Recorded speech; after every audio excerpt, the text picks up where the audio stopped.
So my name is Nikayla Lawrence. I am a mum, first and foremost, I suppose. I have been with a loving partner for the past 10 years. I have a dog who's also 4. His name's Ronnie, and it is actually kind of related to bodybuilding because he is black and big. um, I am a nutritionist and a coach in general and have been for the past 10 years also. Yeah, and I suppose that's kind of me in a nutshell. The beginnings of the surface level aspect of me, which I'm hoping today with you that we can actually delve a lot deeper. So I'm really looking forward to it. What got you into fitness or health or like that interest in the first place?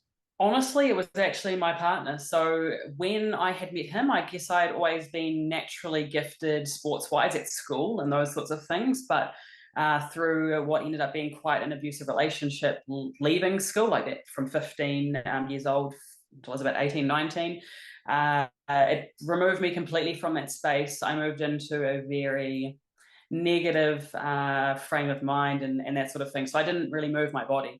But meeting my partner who was already into nutrition, he'd been bodybuilding for 5 years, 5 or 10 years already anyway. I knew that there was this guy that I found this potential with, and in order to spend time with him, I was going to have to go to the gym. So after probably a couple of months at the gym with him, doing all his workouts, not my own, so I really had quite he's a hardcore bodybuilder, or how I would have worded that back then. I had this thing in my mind of being able to keep up with him, and if it was leg extension, for example, I didn't care that he was a man or that he should have been stronger than me. I just believed I could be. So he kind of saw this thing in me of potential of my structure and my mindset, and saw the potential there to help me grow. So in the beginning, a lot of it really was around wanting to be this thing that he believed I could be, I suppose, because I'd come from such a broken space prior to him, that him coming along and seeing potential in me was like, oh my God, no one's ever seen anything in me before. So I really wanted to achieve that. And honestly, the passion kind of, it grew from there. Yeah, into more of a space I've actually found myself come into more naturally since actually having our daughter.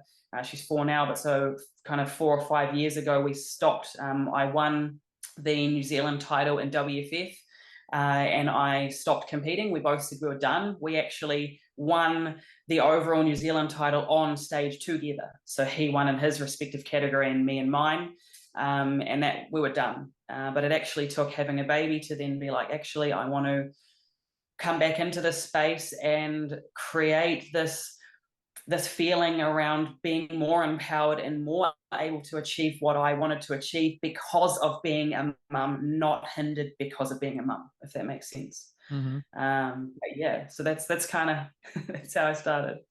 So you mentioned him seeing that potential in you. Did that take a few sessions or even a few months, or like where did I guess where did the transition take place? Yeah, so okay, so interesting. No one's ever asked me that. So honestly, so he ran the supplement store in town, the only one we have here in New Plymouth, New Zealand. So that's your go-to. And so I was actually going in there buying protein for my abusive partner who wouldn't allow me to go to the gym or do anything that made me feel good. But I went in there obviously looking for somewhere to vent, and he kind of just helped me to see that maybe some of those things were not really respectful for a man to treat a woman like that. But that's how I first kind of saw him. Now, reflecting back on that, he didn't tell me at the time, but he said the first time I walked through that door in my denim boy shorts and my little boy singlet, he said he could see it all. Like he'd seen a vision of something that he couldn't even explain back then. So then, then really, which was interesting because even I didn't know, or I didn't dress myself in a way, I didn't have that power in myself or knew I had that power. So very early on, which was really interesting. Are you a personal trainer, online fitness coach, or gym owner on the verge of burnout? Are you wanting to grow your fitness business but can't add more hours to your hectic schedule? Introducing Trainer Revenue Multiplier, the premier wealth creation system for fitness professionals that helps you earn more and work less. Visit www.trainerrevenuemultiplier.com today to schedule your free business accelerator session. If you're serious about taking your business to the next level, schedule your call today.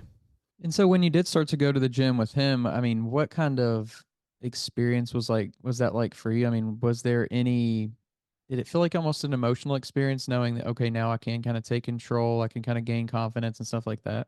Yeah, I suppose to reflect back on this now, there's been so much growth, but initially I needed that person to see that potential in me because I could not see it in myself. So initially, I didn't believe him. I didn't think I could be these things. I didn't want to be these things. I was so stuck in a shell that getting on a stage and nearly no clothes was petrifying. The first few workouts he gave me like to do by myself. I tucked myself in a corner because I'd never been into a gym.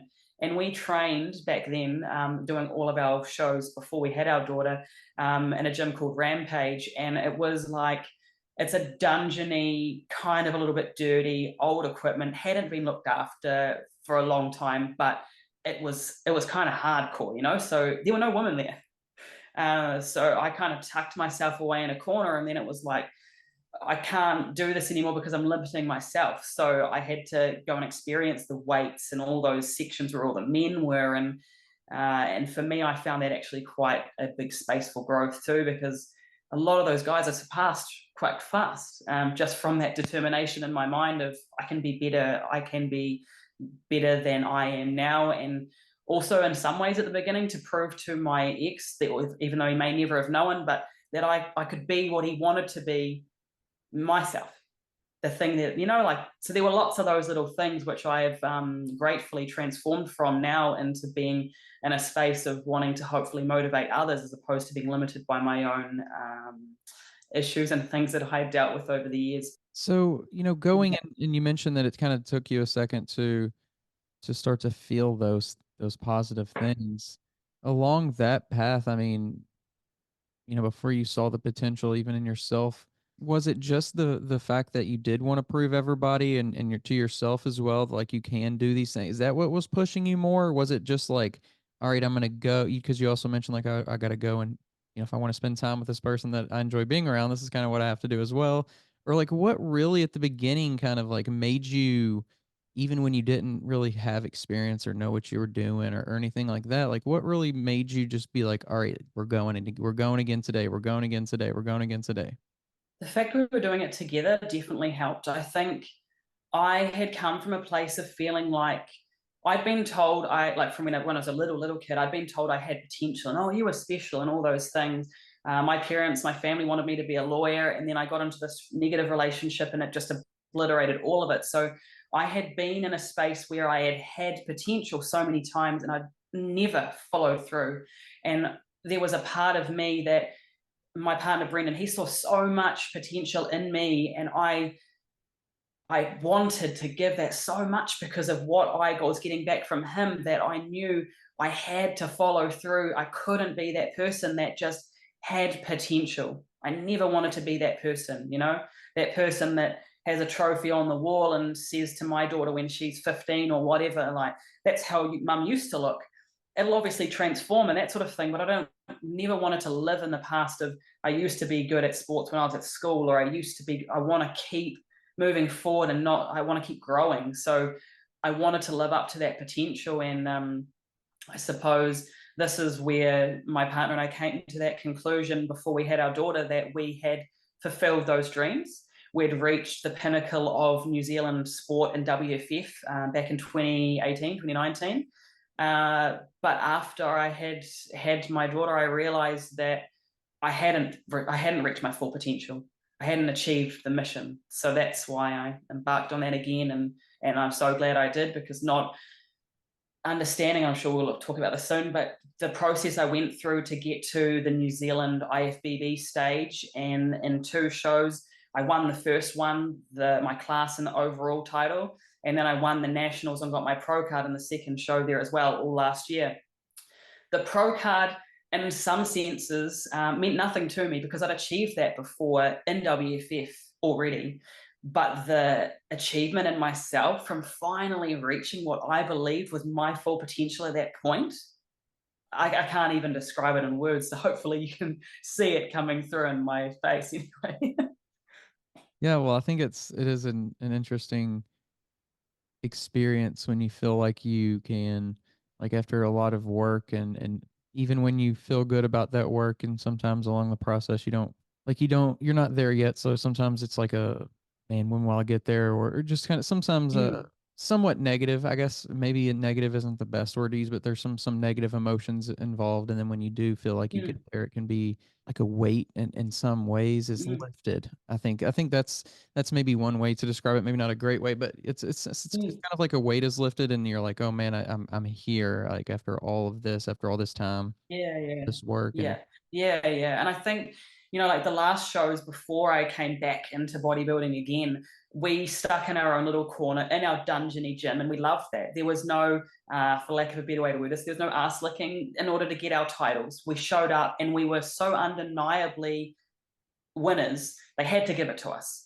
So, and I loved that about us. That was really a space that Brendan and I were in for a long time. And actually, my sister and Brendan's brother are also the top bodybuilders in New Zealand. So we've held quite my sister in wellness, who's competing in the States this year as a pro, and my Brendan's brother, sorry, also as an kind of 212 sort of shape bodybuilder as well. So we've got quite a family unit there, which we're proud of, but we all have just showed up normally without anybody knowing we're coming, which I loved.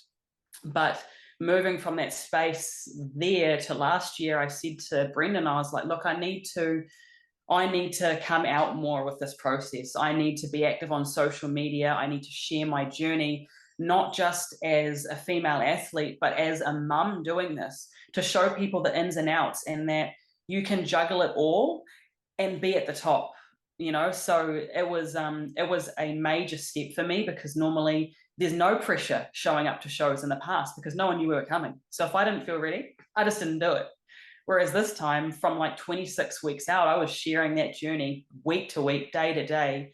But at the same time, it really freed me from, it was the journey the entire way through. And I remember on show day, people coming up to me so nervous, but me being able to say to them, like, regardless of what the result is on that stage today, I've won 100%, and so have you, and so have you. We all have, if we have done ourselves justice throughout this process, because that is where all the growth is. The trophies, irrespective of whether you get them or not, is just a little thing to chuck up, and every now and then you might look at it. But I won in the process of what I achieved, and that's, I think, the key to bodybuilding, is removing ourselves from what the judges can take away from us, but instead all the growth that comes along the way. hmm how long did that take you to kind of gain that mindset? It's from that break. So from having our daughter and coming back into the space. So the first time round, like even when I competed a year and a half after beginning training. So after my first time stepping into a gym, I went and I won my class, and then I got second or third in the overall, which was fine. But in the space of like a year and a half to 2 years of actually competing, I'd won the New Zealand titles. That, I feel, this is why I think I felt differently about winning the pro card, is because you can win anything if you show up enough, especially at the moment, because it seems that the amount of people competing, especially in New Zealand, and the level has dropped significantly. So in order to be the best at something, you can set your sights at what's currently around you, or you can do what I did these last shows and I set my own standard for myself, which I think is where I kind of stepped more into that feeling of doing myself justice and being proud of the effort I was putting in. Because those first shows I did, I didn't lead up to my full potential. There was elements in that where I was breaking and I couldn't deal with myself. So I'd go and eat a keto bar thinking that I could just work it off with steps. I think the key to really getting to that point on that day of show and knowing that you've done all you can do, is when you've actually followed through. I did not stray once. I pushed myself to points that, looking back on, it probably didn't look that great for others to see either.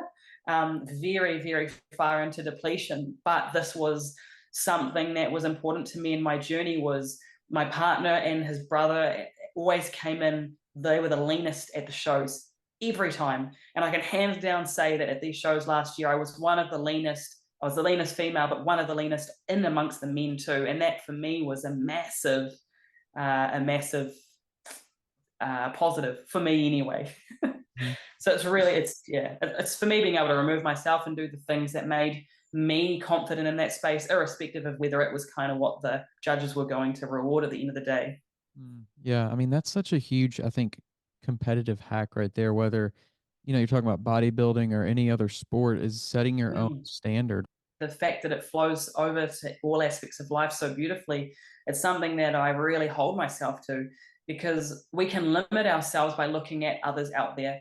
I honestly did not look at like I engaged a lot with others in the community that were getting ready to do shows as well, for that support network and to create more of those positive feelings for others as well. But I never looked at those people coming being like, oh no, I've got this competition or I've got that. It was always staying in my own lane, I suppose, and respecting everyone else for where they're at, but also because it's never about really being better than them, but it's just about knowing that I can't limit myself. I have to keep believing I can be anything I want to be, because if I fall slightly short of that, at least I know I've always tried my hardest and haven't limited that to someone, like just trying to be just better than someone else to win, like you say. Are you a personal trainer who wants to scale and grow your business online? Have you been coaching online for years, yet don't know how to incorporate online into your current business model? Introducing Trainer Revenue Multiplier, the premier wealth creation system for fitness professionals that helps you earn more and work less. Visit www.trainerrevenuemultiplier.com today to schedule your free business accelerator session. If you're serious about taking your business to the next level, schedule your call today. When you decided, like, all right, I've kind of achieved what I want to achieve, what was your secondary thought to that? Was it like, all right, what do I do next? How do I continue to achieve? Or like, what was running through your head when you realized, all right, or you thought, I guess, that maybe this is the end of this particular journey? My partner, and I'm sure this is going to come up several times because I levitate to this, but I have something extremely special with Brendan, and this is probably why I was so eager to fulfill the things he could see in me, because it's just was all I can kind of say about it. So him and I have always been at the forefront of everything we've done, and this is something that actually hindered me with the shows when we competed together, because you had those points when you're competing together, which is beautiful when you get on stage at the end and you win together, but you also have to go through all the lows together. There's no, it's not like the other person's full of food and feeling great so they can balance you out. It got to a point for me where it was just like, fuck, this is kind of starting to affect our relationship in a way back then because of the way our mindsets were. And I was like, it's just not worth it to me. So hitting those points a few times, it was like, what am I even achieving from this? So there was that. But also the other thing with Brendan and I as well is, although bodybuilding was important, we wanted to have a family. We wanted to achieve other things in life. We wanted to travel and do all these things. So I've always felt like, I suppose, bodybuilding, when it's come in at those extremes, it always takes something away from somewhere else, which is okay if you're on a mission like I was last year. But I suppose it's being able to acknowledge how hard you can push and then apply that to other areas. So first and foremost, we ended up going on the mission of having a family, which took a bit longer than we were initially anticipating. So I went right from, I'm going to train the whole way through, and this is going to be so great for my body and for a baby and that sort of thing, to getting 9 months in, just being, those that have had troubles like this will understand, but just being obliterated with, I'm healthy and I look after myself. We put time into the prep, like why, like in terms of to get ready for a baby, like why is this not working? So I dropped going to the gym entirely because I thought it was my problem, and I started knitting. So which was weird. So I moved myself from that entirely, lost all sense of self to try and achieve this thing.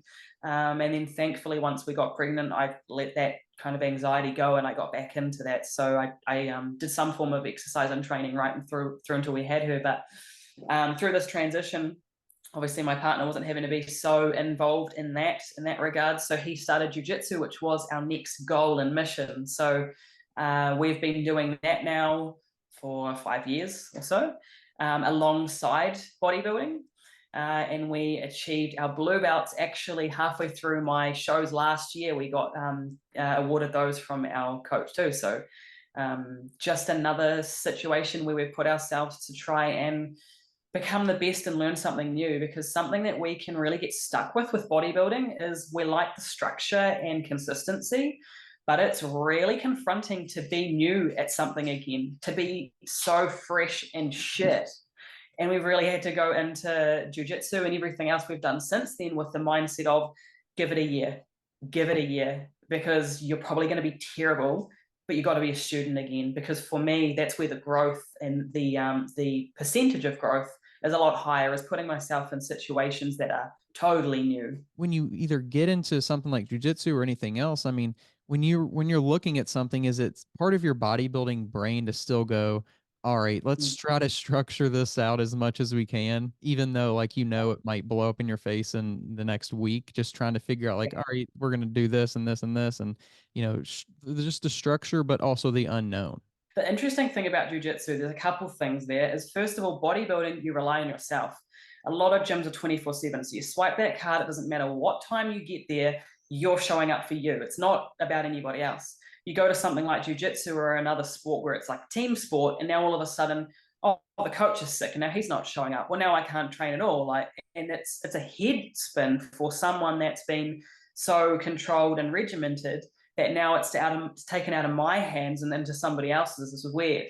Now, also with jiu-jitsu too, and we found this a lot at the start, was everyone was in and out, in and out. They'd train for a week or two, or they might get a month or two, and then they'd be off for 6 months. So it's like, how do we create consistency here? Because everyone's getting injured.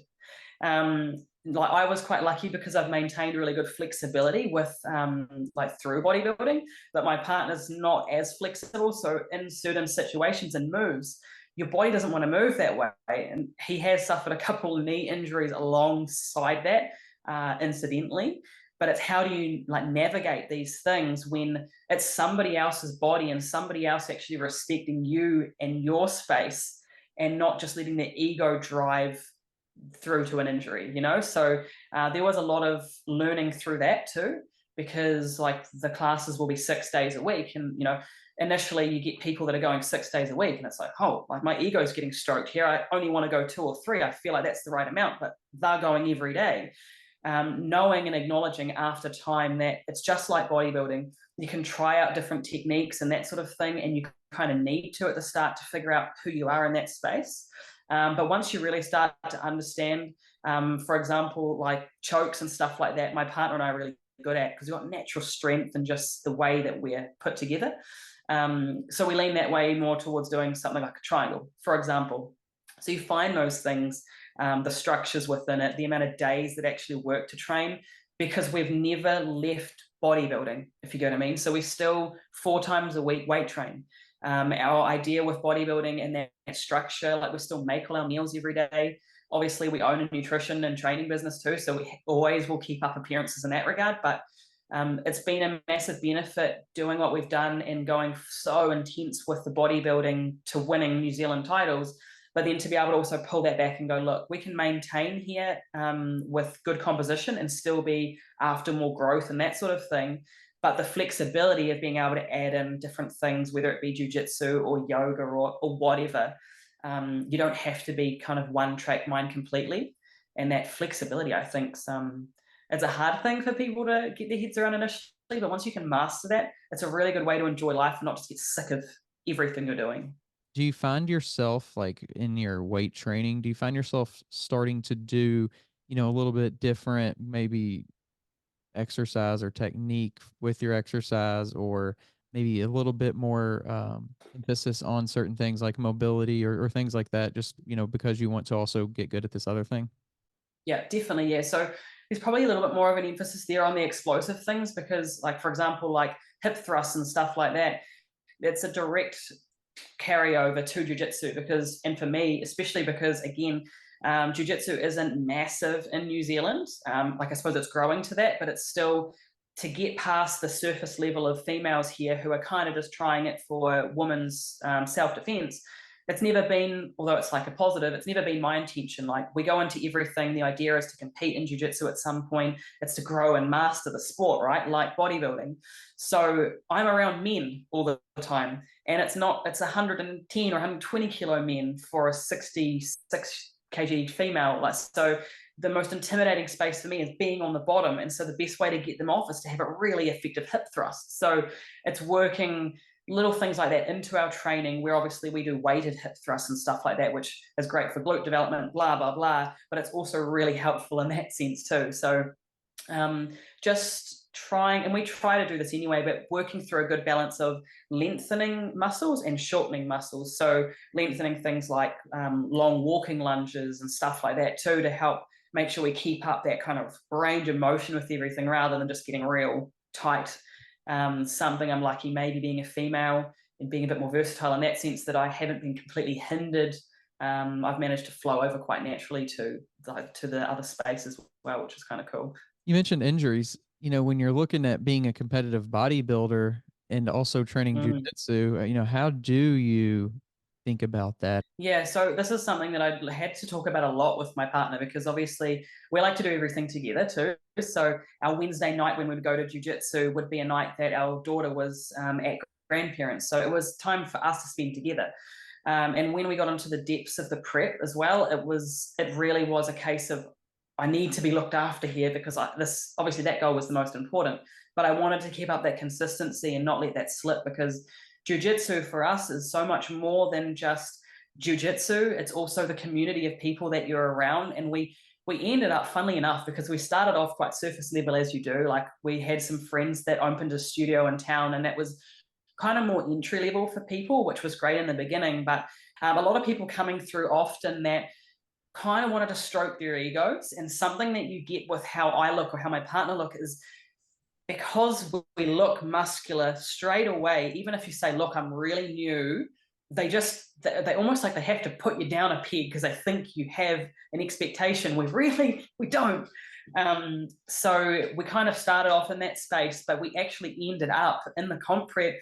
We ended up with a few of us in a friend's garage, and it was absolutely amazing, because we were in a space where there were 5 of us, 5 or 6, and it really was about us all helping each other to grow and looking after each other. They talk about egos being left at the door with jiu-jitsu, and a lot of clubs honestly say the words but do not practice the principle. You get coaches that end up injuring the students when we would seek out the coach thinking we can kind of train with them and roll with them and they'll protect, like look after us, but then ego overrides something in them. So it really is about finding those people that understand that to look after you actually looks after them too, because now they have consistent training partners that are growing with them, not off injured for 6 months, and now you've got no one to train with to help you get better. So that's the biggest thing, I think. And when I ended up getting close to competing, I stopped rolling. So I'd go to the class and do technique, and then I'd just sit and watch, just to be in the space still, but just to kind of navigate how to not get injured. It's interesting too, because we start doing jiu-jitsu and then you start watching UFC and it's like, do that, but you understand in the moment it's so different too. But so being able to see that in both roles, it's beautiful, the awareness you get no matter how far you get into something. Say for example the knitting, I never went any further with that, but I can now look at an item and have so much more appreciation and respect for how hard that pattern is, all those things. So to be able to put yourself in someone else's shoes to understand their experiences, I think is quite invaluable as well. Getting into deciding to come back, I guess, and be like, all right, I have this new mission or have this new motivation for a mission. Was that something that was kind of like weighing on your mind for a while, or was that something that kind of hit you at once and you're like, all right, I got to get back into this? Or how did that kind of all play out? So answering this real honestly, which you kind of got the gist, this is what I do, but I have to disclose that first. When we had our daughter, it was around the same time of COVID. We went into lockdown just before we had her. So there was a lot of madness, as everybody kind of knows. After having her and being so isolated for a while, I really started to look at my life and I suppose my composition too, selfishly, because I wanted to believe that I could be a mum. Everyone told me everything was going to change, and I was adamant nothing was going to change. I wanted to still have a really good relationship, intimate and otherwise, with my partner, still prioritize that. I wanted to still be able to be a good mum, but also be in good shape, look after myself, every facet. I didn't want to be a victim of that thing. So it kind of took that, and then ending up down this path of spirituality, which is something that I've never even looked at before. I totally removed myself from bodybuilding and even training for a few months because I felt like I needed to step away from maybe what I had pigeonholed myself into being, because I wanted to be that for my partner all those years ago. I had to lose it all to try and figure out who I was, which is who I am.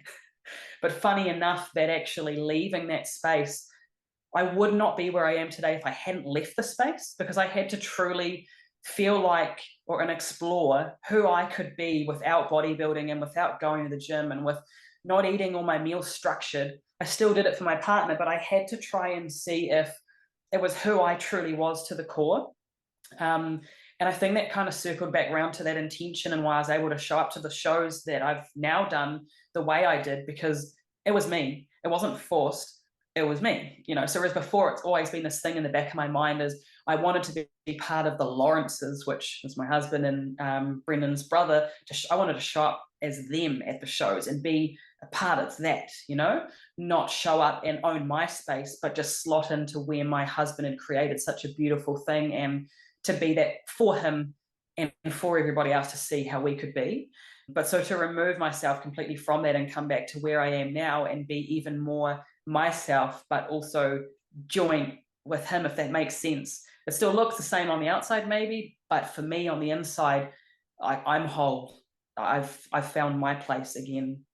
Well, I think in life, momentum can start to take over and you start to do things repetitively because that's what you do. And then all of a sudden, a year goes by or 2 years or 10 years go by and it's like, oh, wow, I made the initial decision to do it and then I kind of stuck with it, but I never asked Yeah. myself like along the way, is this still my goal? Is this still what I want? Yeah. Even if the answer is And yeah. if this isn't my goal anymore, Mm-hmm. who am I? This podcast is sponsored by Smoking Gun Coffee, a veteran-owned coffee company that strives to give back to those in need. Don't forget to use code TWR10 for a 10% discount at checkout. Who am I now? Because especially with bodybuilding, you identify yourself as that almost, because if you do it well, you do it regimented, you have your days you train, you have the meals you eat, right down to weighing myself every morning when I got up was so regimented. Like, who am I if I take all of those things away? And it, in some ways, it's beautiful because it opens the space of anything can come in, and I could have been anybody I wanted to be. I tried a few things. I tried to go and do meditation and be all spiritual and stuff, and like completely go way too far that way, to then pull myself back and realize I can have all these things in balance. And I think this is where, for me anyway, the power has come from, is that I can be a bodybuilder. I can also be spiritual. I can also be a coach. I can be a mum. I can be all these things. And all those things make me me. It's not that I have to be one of those things, because you can't be a bodybuilder and eat meat and be spiritual. I'm all of it. I've made it me, rather than try to fit what I think we see surface level as what a bodybuilder might represent or what it might be to be X, Y, and Z. But yeah, coming back into the space of bodybuilding initially was first confronting, admitting that to my partner, because we had said together we were done. And for me to come up and say, look, like, I'm done being judged now, because funnily enough, it was actually our second to last show we did together. We both came off the stage and we both won the overall, which was great. But we looked at each other and I was like, you feel what I'm feeling, eh? And he was like, what are you feeling? And because I knew he wanted to say something, and I was like, it felt disgusting. Like, I'm done. And he said, I didn't want to say that to you to influence you, but standing up there looking down at those judges being like, why am I here asking for you to validate that I'm good enough?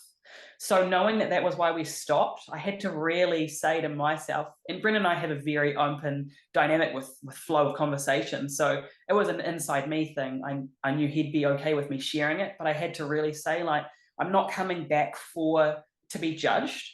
I'm coming back to fulfill that thing in me that I haven't fulfilled. I need to, for me, for my daughter to see that you can have potential and get by on genetics, but you don't. You have potential, you have genetics, and you go and work really, really hard. You don't miss out on the working hard just because genetics could get you by, like they probably could have.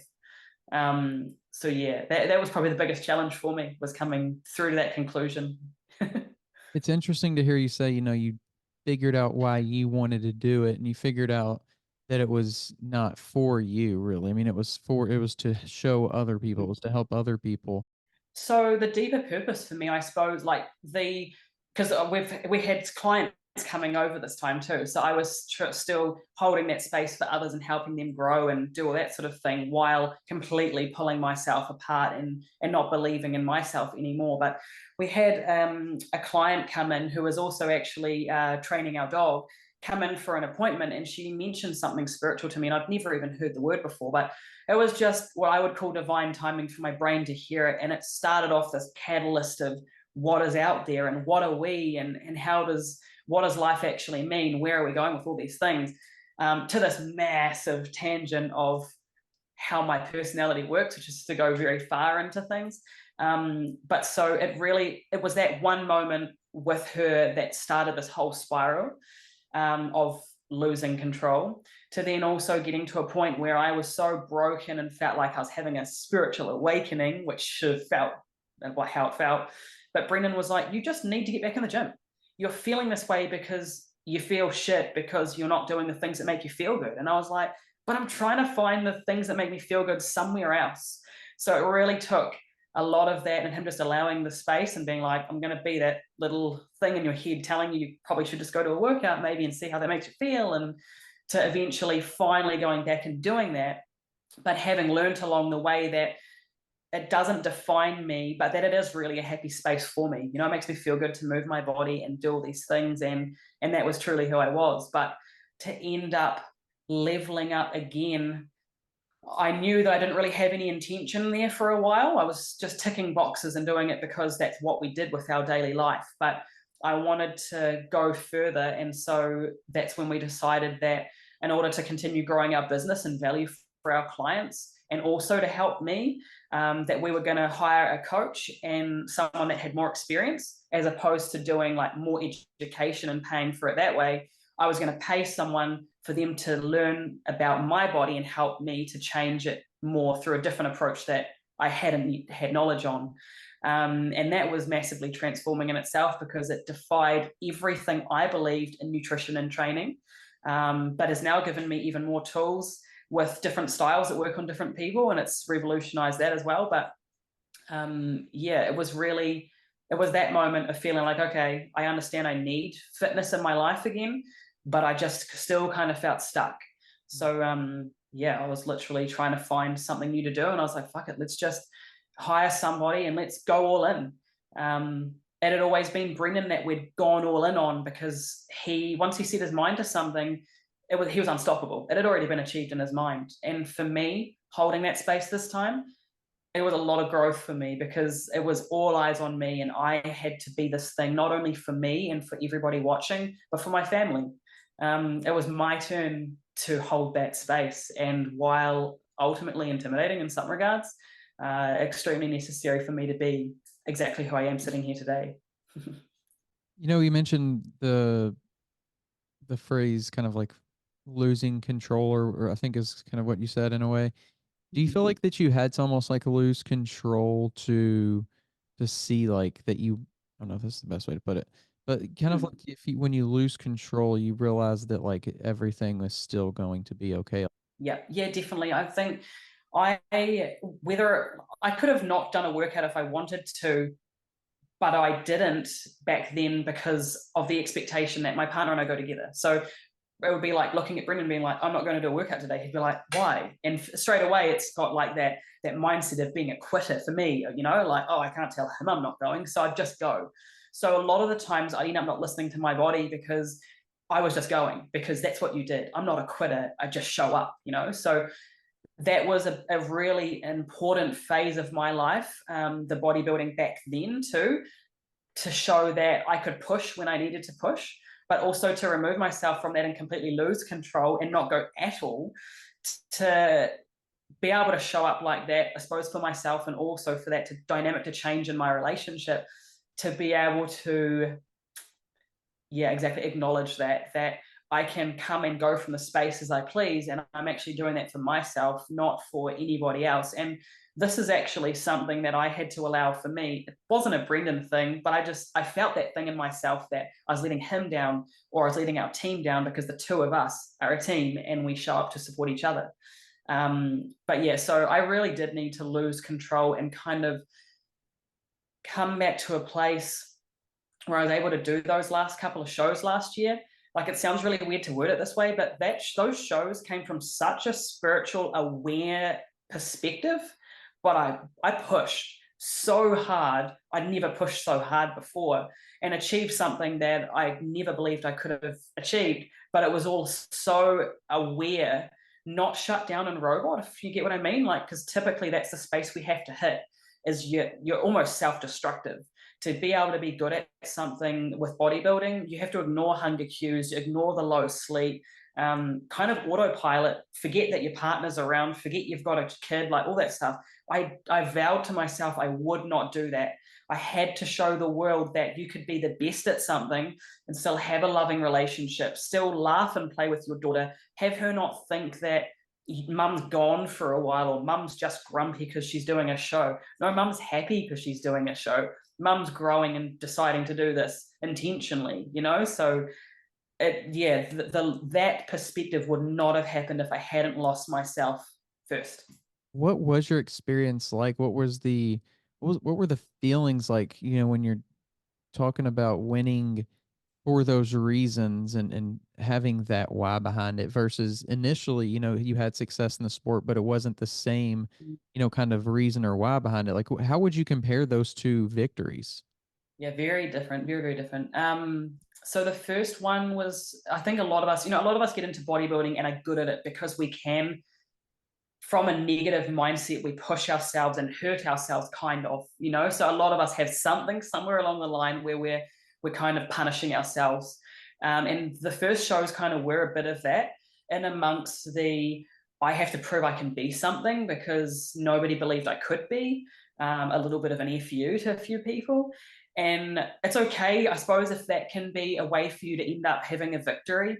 But at the same time, I think that's why I felt like I never really achieved anything, because I don't know if those people even cared, but I didn't care if they cared. Like, I knew I was so far beyond that this time round.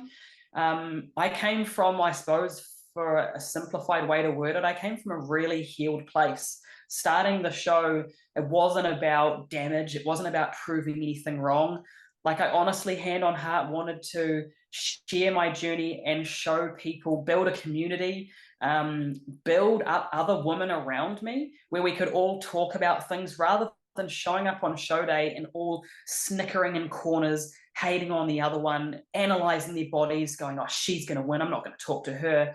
I wanted to be that person, and in the end, ended up being that person that was winning the shows, but was showing up going, hun, stop, like, in this moment right now, feel how you're feeling, because when it's all over today.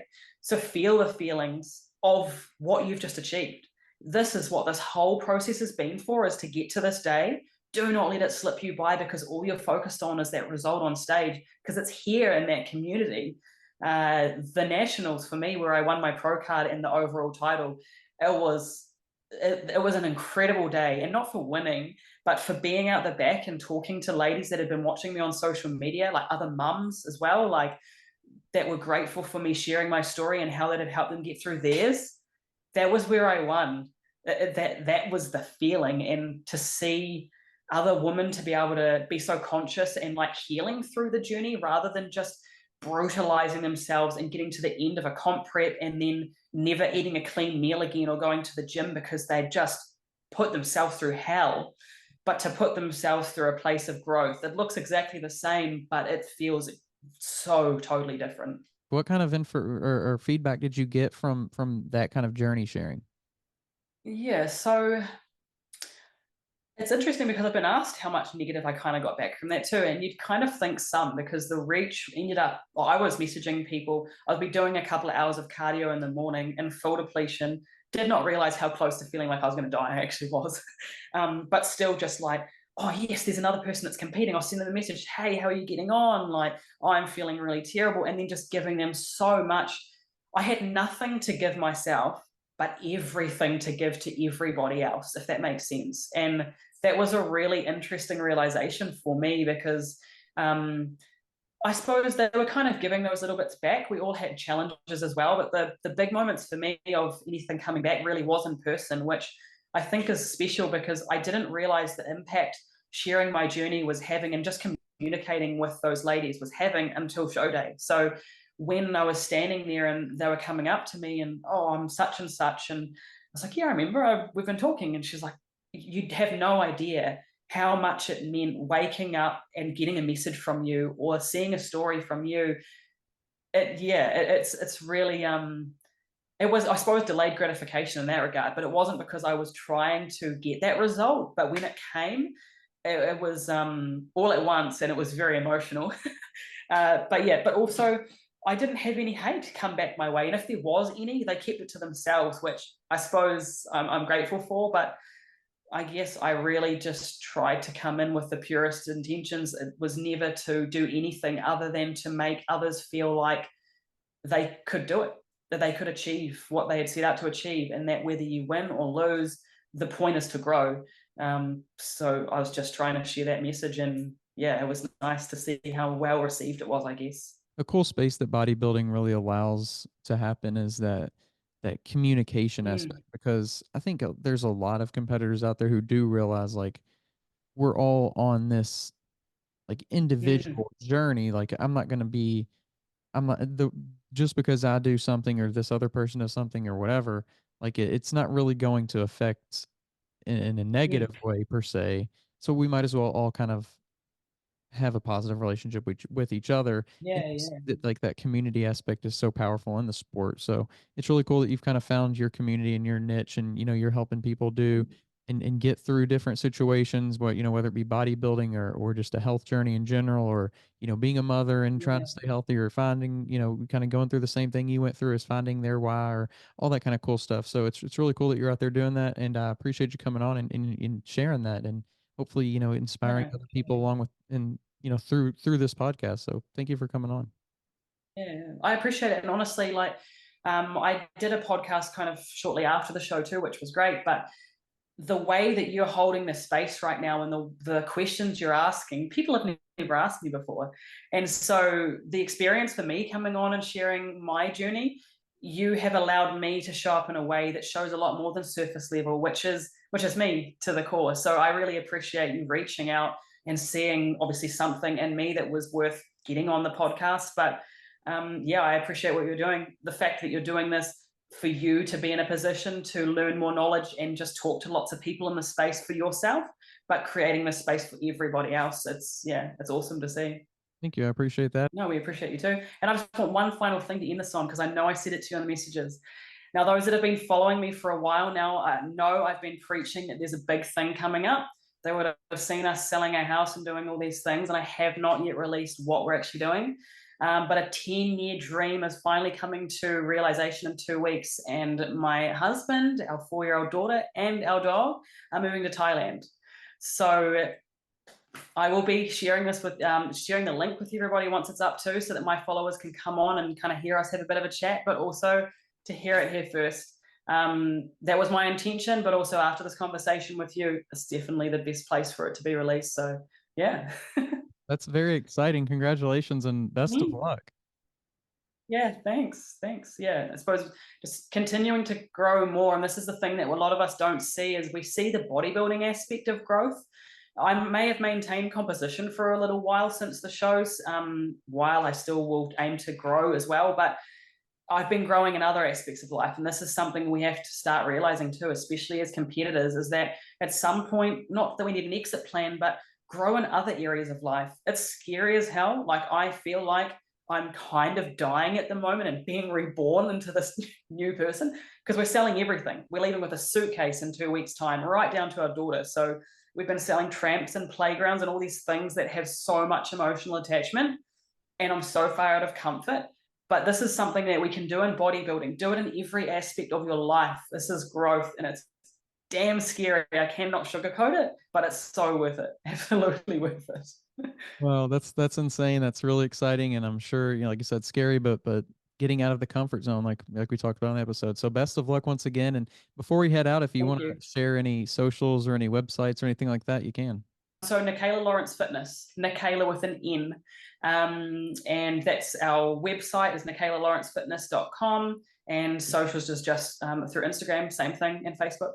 If you're tired of searching for a coach or trainer, somebody who knows what they're talking about and has experience, make sure you go check out the new Coach's Corner on weightroompodcast.com.